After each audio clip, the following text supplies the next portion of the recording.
gobyernong tapat, angat buhay lahat. Leni Robredo!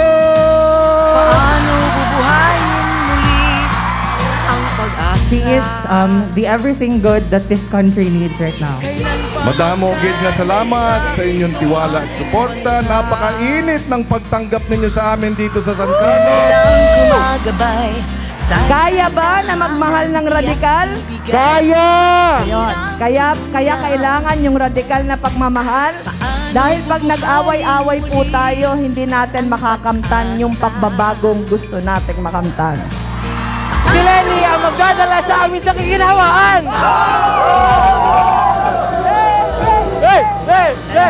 Mahal po namin kayo.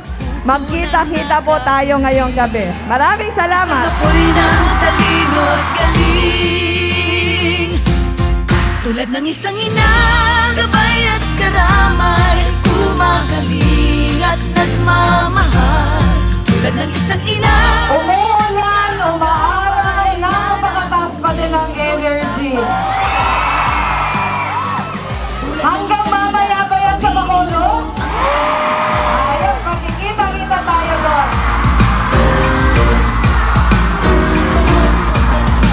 paano bubuhayin? Kaya pag sinabi po naming magiging matapat ang gobyerno, meron na kaming resibo.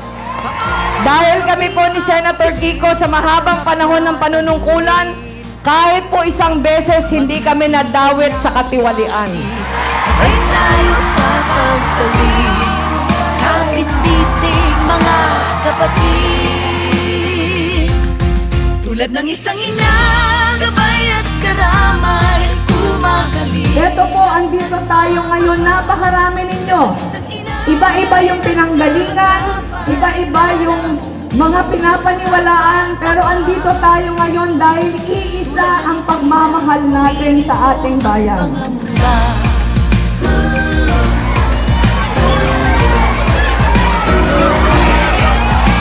Paano bubuhayin muli? Magandang hapon, binalbagan! Kahit napakainit ng panahon, andito kayo, mainit pa din ang pagtanggap. Maraming salamat! Ilaw na maghahatid, sabay tayo sa pagtawid, kapit-bisig mga kapatid.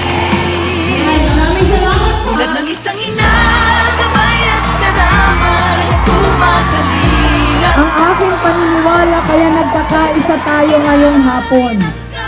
Dahil alam natin na yung kapangyarihan nasa kamay natin lahat. tulad ng isang ina, gabay at karamay, kumagaling at nagmamahal. Tulad ng isang ina, inang kaagapay na namumuno sa pagkawat. Tulad ng isang ina, buhayin mo ang pag-asa. Kilos at kawayan ng letra ng kanyang awit. Huwag po nating kakalimutan ang kasaysayan. Sa halip, balikan natin ang mga aral na nagdala sa atin dito.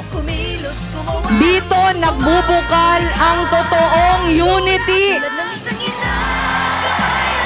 Ito ang totoong pagkakaisa.